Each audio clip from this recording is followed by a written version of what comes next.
Blake has told us he's not coming back until we stop using numbers. That's lies. Don't be mean.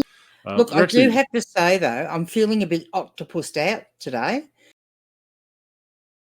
She actually wanted to know what was going to be happening next, and you cut it off, and she didn't know. So yeah, does this Wendy not realise how cliffhangers work?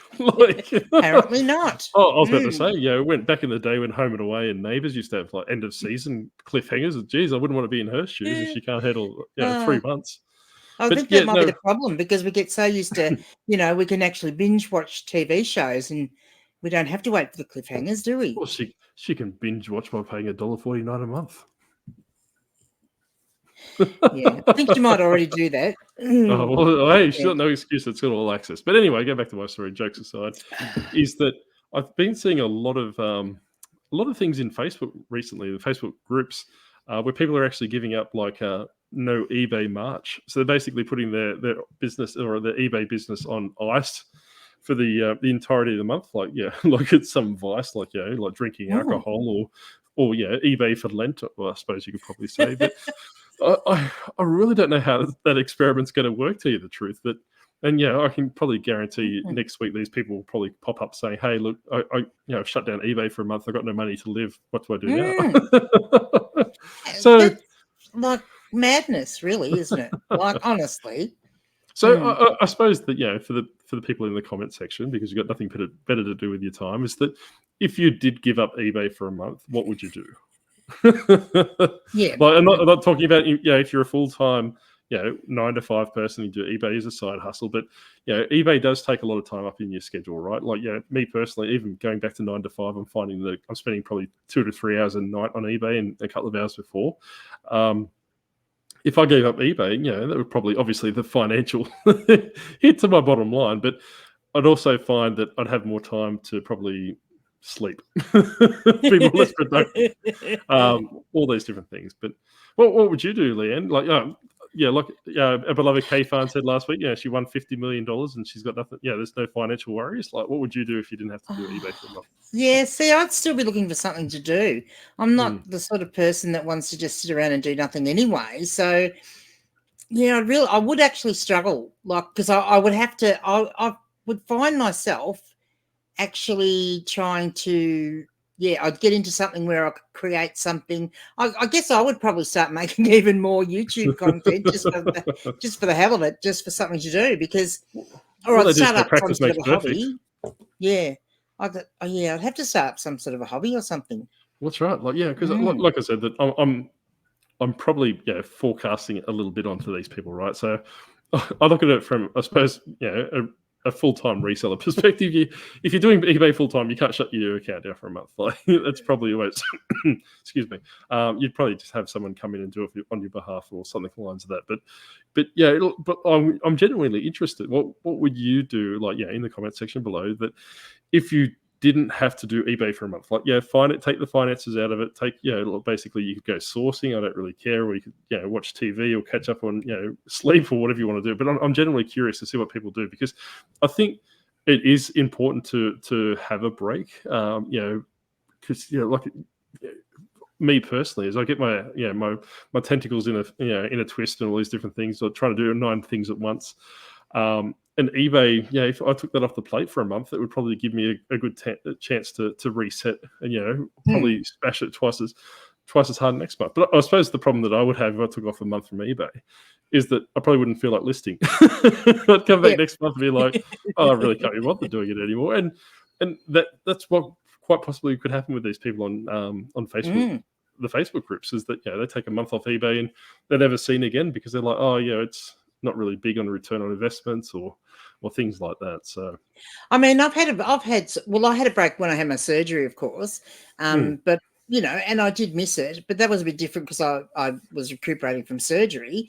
But other than that, I've had like a 4-day break maybe when I've gone away for an extra long weekend, and I've actually quite enjoyed that break. And if it's only for that shorter period of time, I generally won't even probably get on and see if I need to respond to messages and things like that. If it's a couple of days, because it's good to have that really total break, and I don't send offers out and stuff like that if I'm having that sort of a break. And I enjoy that if I'm somewhere visiting friends and enjoying the social side of things. But yeah, then I'm actually quite refreshed and actually looking forward to getting back into it. That's right. When I get yeah. back. So, and I know we've spoken about burnout numerous times in the past, but I definitely think that, maybe like you said, shorter stays away from eBay. I probably wouldn't, commit to, taking a full calendar month off just to, try and create your own imaginary holiday. Like, not like October where you just don't drink alcohol, and March you just don't do eBay. Who needs money? Yeah, well, and the issue is if you do that and take a break from it for that long, and say put your store in time away or whatever, or just don't list stuff, like your store will basically shut down anyway because there's no activity. And so That's right. if you go into time away, it takes a long time to build it back up after you've gone into time away for 2 weeks. Yeah, so I had one of our beloved listeners from America reach out to me the other day, and we had a bit of a chat on Instagram and all these different things. And she was just after my opinion regarding like time away and all those different things. I think time away is probably the best bet. Like, you don't really want to extend your handling time, especially if you're doing that, because people still expect you to ship that item out regardless. eBay doesn't tell you that you've got a 4-day handling time. All they do is they tell you what expected arrival time. Mm-hmm. So people, a lot of your buyers, they don't gel onto the fact is, okay, they're not going to send it for 4 days.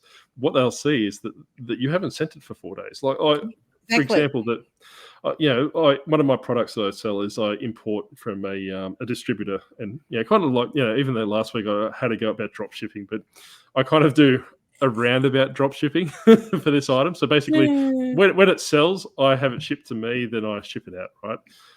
So I've got a 10-day lead time on this different thing. So normally I put in the listing, this is a pre-order. It's got a 10-day lead time before shipping and all these different things. I've had people reach out before, saying that, why haven't you shipped my item yet? It's like, well, have you read the listing? So eBay doesn't tell people that that this seller's got a 10-day shipping time or a 4-day shipping time or a 2-day shipping time. Expect a delay or something like that. When you go time away, it does. Like so this the seller's currently away. Expect a delay in shipping or something along the lines of that. So definitely, if you are looking at taking that little bit of time off, and from my personal opinion, because I'm not telling people what to do, because I tried that once and got beaten, black and orange. So And the other thing is too, because if you are normally sending out stuff every day or every second day, so that's your general way, routine of how you send stuff.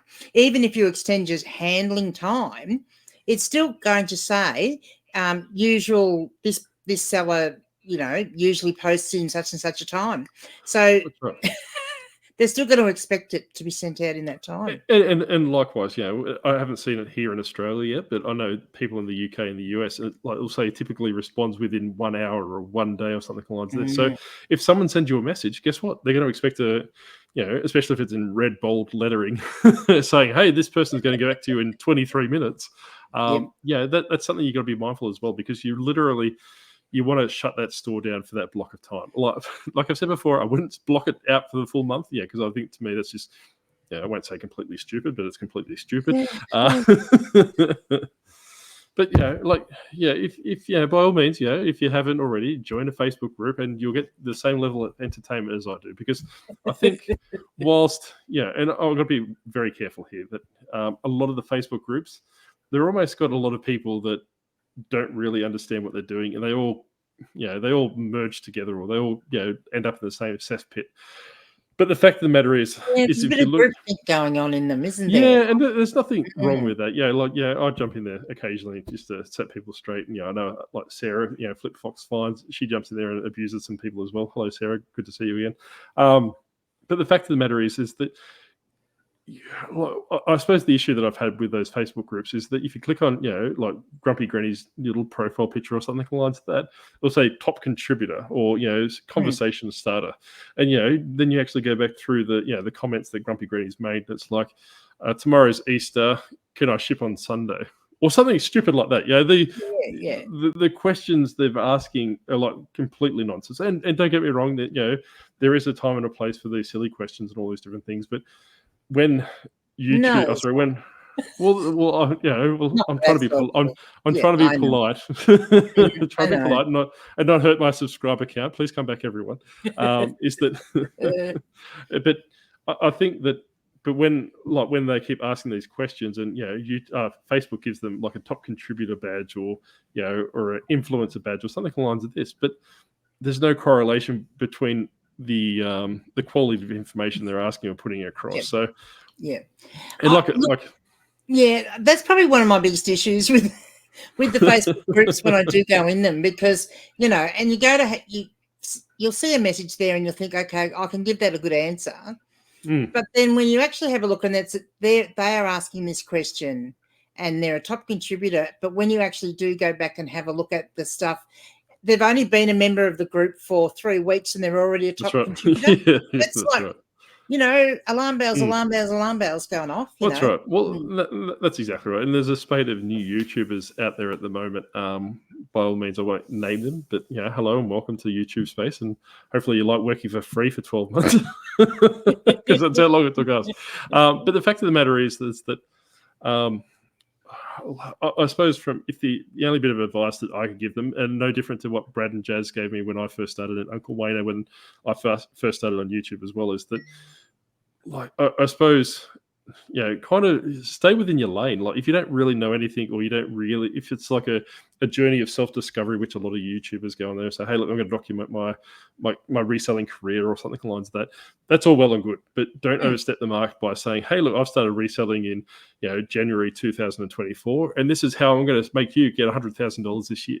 Like, the likelihood of you knowing eBay back to front, starting as an eBay seller in the last 2 months, it could become a little bit more complicated. So just stay in your lane. If you're a brand new YouTuber or brand new in eBay, by all means, you're welcome to the community. And we're not going to say overstep the mark and say get out, but just do what you know how to do, and obviously progress from there. So I know, look, it's like when I first started selling on Depop. Like, honestly, the week that I sold my first item on Depop, and I'd only been on there for 2 weeks.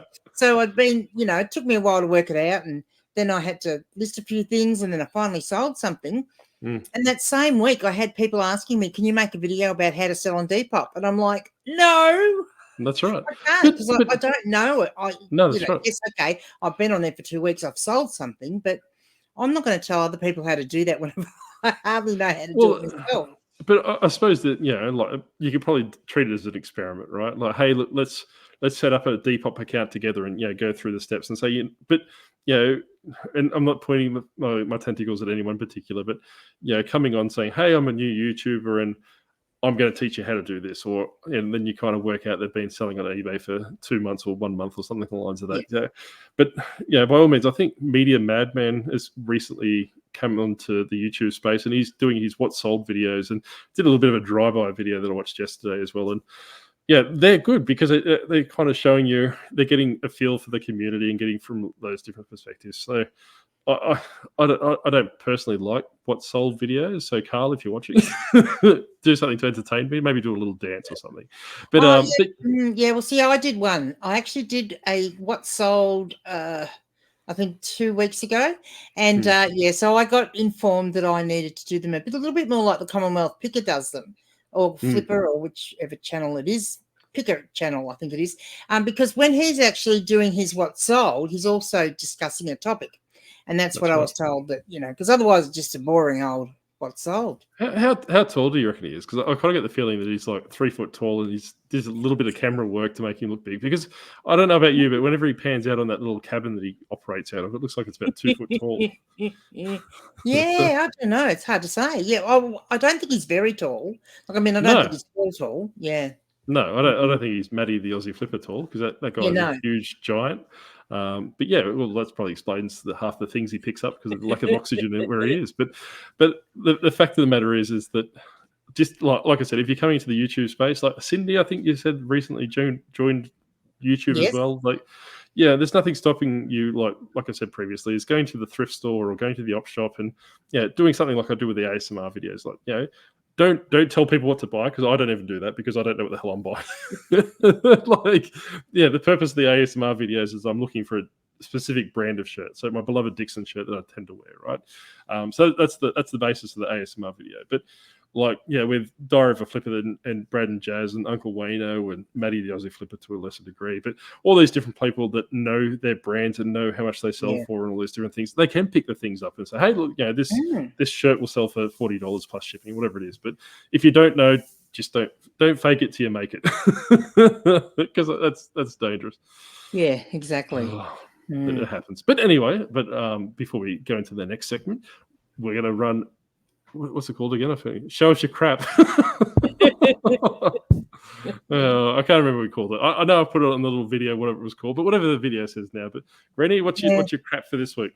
Oh, well, I just have to lean down here a little bit. Here it comes. You're going to be pretty proud of me, Granny, because I made the same mistake as I did last week.